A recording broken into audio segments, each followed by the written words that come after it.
On a quiet evening in 1973, the phone rang in a home in West Linn, Oregon. On the other end of the line, 3 whispered words: "Mom? Mom? Dad?" Then the line went dead.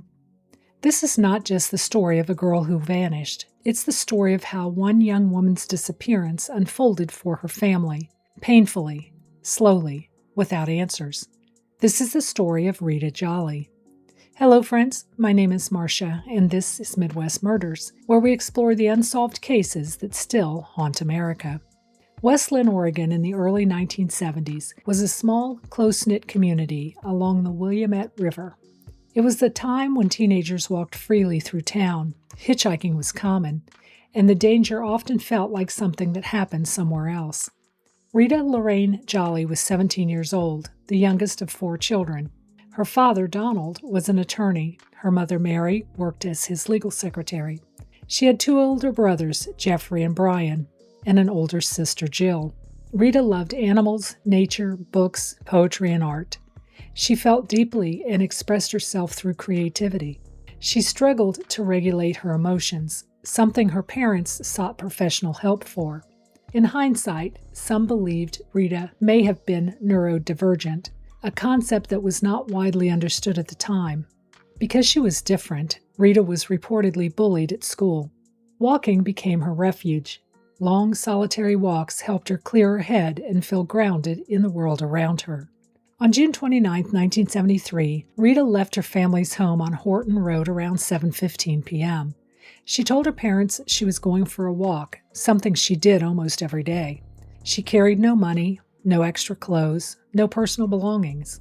She was wearing a brown Pendleton shirt, blue jeans, and low-cut blue sneakers with buckskin heels. Rita had a noticeably physical trait.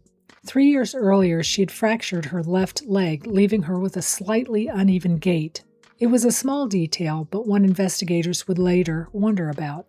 She was last seen between 8:30 and 9 p.m. walking uphill on Sunset Avenue, headed toward downtown West Linn, along Highway 43. One witness reported seeing her walking with an unidentified girl. After that, Rita was never seen again. In the earliest and most crucial days after Rita vanished, police treated her as a runaway. Her family knew better. Every personal possession Rita owned was still at home. She had no reason to leave. While official reports lagged, Rita's father took matters into his own hands. He wrote letters. He hand-delivered appeals to police departments, newspapers, and anyone who might listen. He interviewed people himself. He refused to let her name fade quietly. By the time law enforcement began to suspect foul play, the window to gather physical evidence had long closed.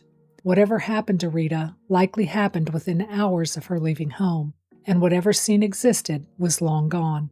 The case stalled, suspended in uncertainty rather than resolution. West Linn did not forget Rita quickly. Her disappearance unsettled the community, especially as other young women began vanishing from the broader region in the months that followed. Parents grew more cautious. Teenagers' freedoms were quickly narrowed. Within her family, Rita never became a headline. She remained a daughter and a sister. Her sister Jill has said that she still keeps folders of Rita's artwork, though she often finds them too painful to even look at. Rita remains present in their lives, not as a mystery, but as a person who never got the chance to finish becoming herself. Over the years, the names of several suspects surfaced. One was Ted Bundy.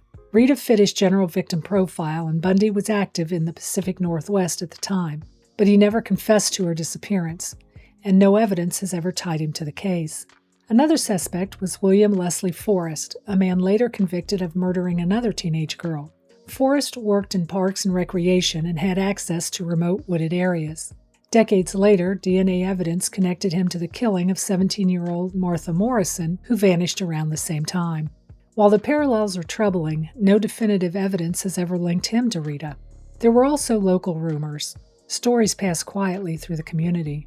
None ever rose to the level of proof. Each theory offers possibility, but none offers certainty. What truly happened to Rita Jolly that night?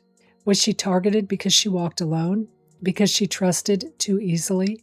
Because she walked with that slight limp? Who was the unidentified girl last seen with her, and why has she never been identified? And what about the phone calls? Rita's father believed his daughter called more than once. One call where he heard her voice briefly before the line went dead. Were they real? A cruel coincidence? Or something we still don't understand? These questions remain not because no one cared, but because time moved forward without answers. And time, in cases like this, is both the enemy and the witness. Rita Jolly is not a case file. She was a girl who loved poetry and animals, a sister, a daughter, a young woman trying to find her place in the world.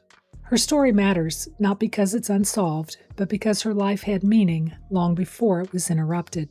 We live in a time when technology has given voices back to the forgotten and names back to the lost. Each time a case like Rita's is revisited, the possibility of truth still exists. If you lived in West Linn in 1973, if you remember a conversation, a walk, or a moment that never quite sat right, it's not too late to speak up. Because remembering Rita is not about the failure to solve her case, it's about honoring the life she lived and the life she was never allowed to finish. If you have any thoughts or theories about this case, please leave them in the comments below. Until next time, stay curious, stay vigilant, and may the truth reveal itself in the shadows.